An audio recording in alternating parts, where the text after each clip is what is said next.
Hello again, everyone, and welcome back to Reddit Aliens. I'm John. Thank you for being here. Let's do a new topic. Here we go. What's the scariest or creepiest store you've ever been into? Serious. Please remember to like, share, and subscribe. I think I've got this one beat. It called itself a curious. My friend took me there. From the outside it looked pretty small, but it actually went back a really long way. There were too many shelves and stacks of items to be able to tell that by looking in the windows. There were 2 electrical items in the entire shop that I was aware of: dim bare bulb lighting and a card machine. The shop sold things from all over the world.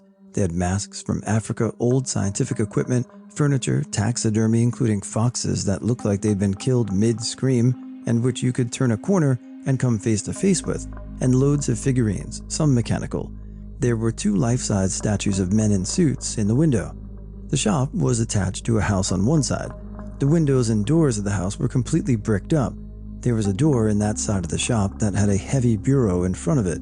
The woman behind the counter, when she spoke at all, spoke about him. I assumed she was talking about her husband, though she never gave me a name. This, she told me, was his collection, his shop. He'd been coming back soon to take it off her hands. When you weren't engaging her in conversation, the shop was almost silent. The only sounds were the buzz of the lights, the whirring of the mechanical figure that she never seemed to wind up, and the bell on the door.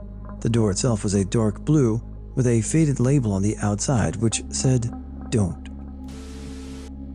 Not necessarily creepy or scary, but one time on my way home to Utah from Arizona, I found myself in a grocery store for a snack stop.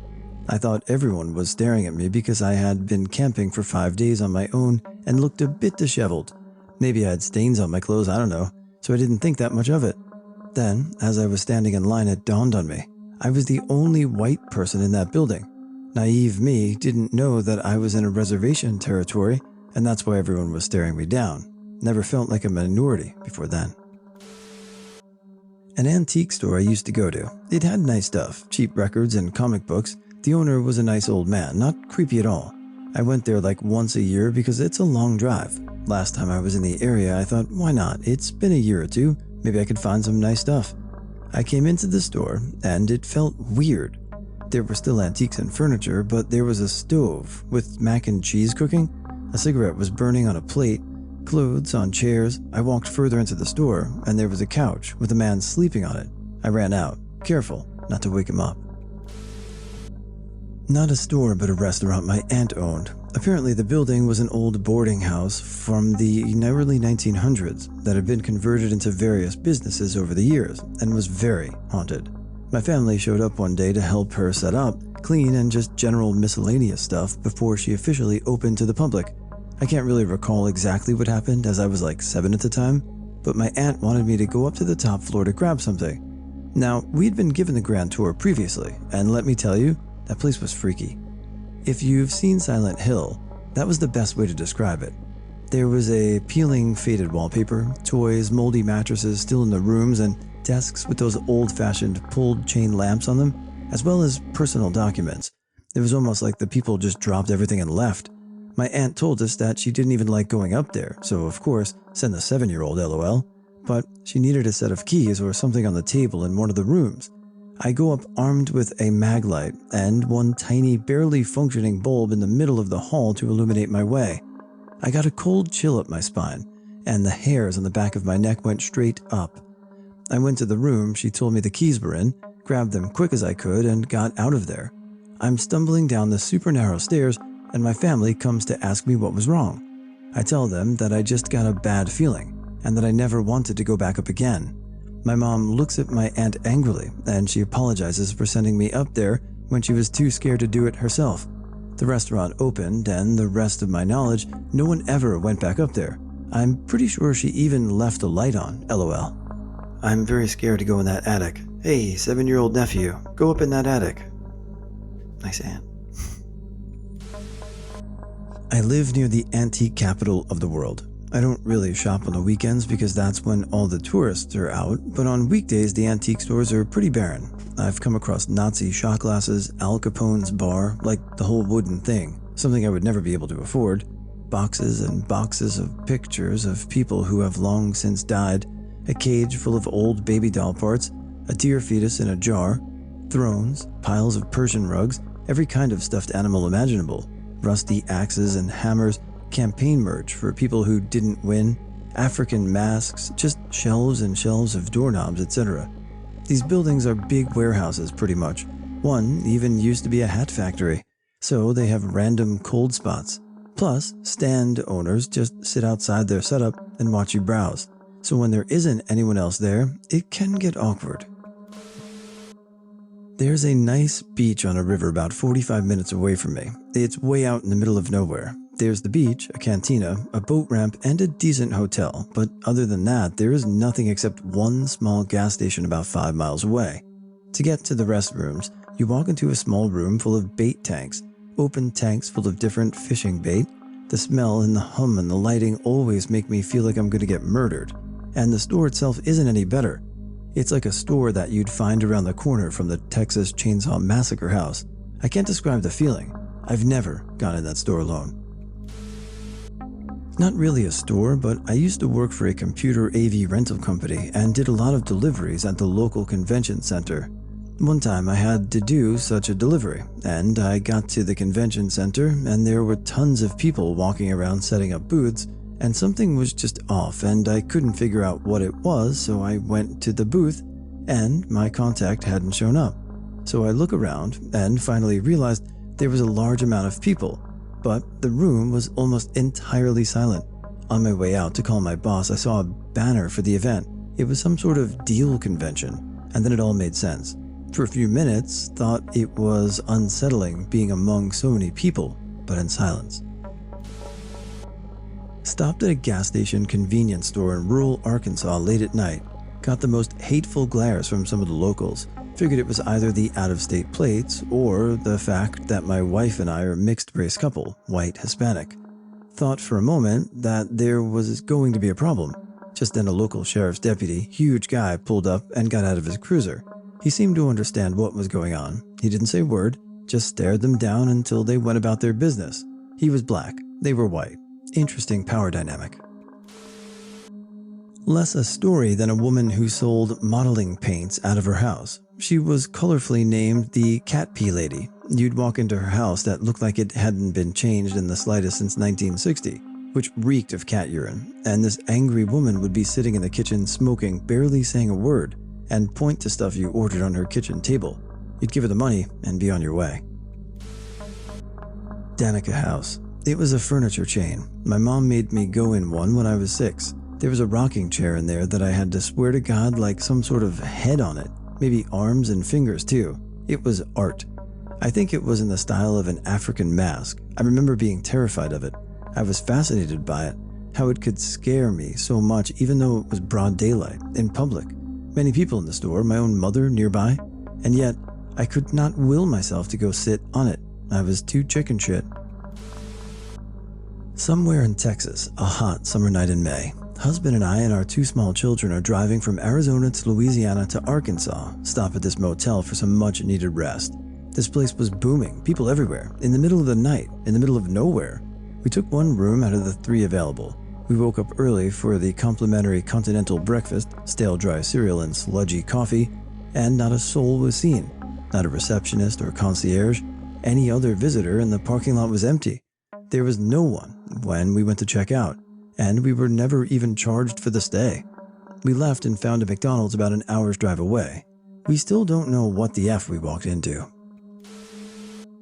My girlfriend and I were driving through a tiny town in the rural Southwest, the kind with only $1 store for groceries and shopping. We stopped to grab some food and drinks for the road.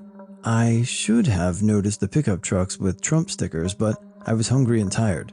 Inside, we were just walking down the aisles when we realized that everyone in the store was staring at us. They were all middle-aged or elderly white people, and we are not white, clearly not from the area, and gay, and looked it. It was the most unsettling experience to be singled out like that. There is this one Quickie Mart I always walked to with my dad as a kid to get a popsicle. I defined Quickie Mart as a convenience with no gas station bonus if they have the plexiglass shield in front of the cashier. I recently started walking in to go buy a scratch-off, soda, or popsicle, and it is one of the most sketchy places I've ever been to now that I see. It has those really cheap electro slot machines that people sit at for hours. It has the plexiglass shield. On the shield is countless of these boner pills, probably not safe for human consumption, and it doesn't have an ATM. It has a small Western Union, the bank that African princes use. And I didn't realize this till a few years ago, but one time when me and my dad walked in, just sitting on top of the ice cream cooler was a razor blade, not box cutter razor blade, and I didn't know what it was, but both my dad and the cashier got it out of sight as fast as possible. Also, I noticed smaller things with the convenience store that don't have the gas pumps. There was this extremely old shop that sold and fixed electrical appliances. Once, when I was a kid, my mom took me there to fix our remote. The store gave us extremely weird vibes on the inside. Several old TVs were stacked over each other, dusty radios on the shelves, and numerous boxes of untouched batteries. The owner was an extremely old man. After fixing the remote, he suddenly started telling us about how God speaks to him in his dreams and that soon all of humanity will get expunged from existence. He went on for around 10 minutes, then my mom politely nodded, paid, and left. The shop closed 2 weeks later. We don't know what happened to the shop owner. It's been 10 years now, and humanity is still around, so I guess that man was probably just crazy.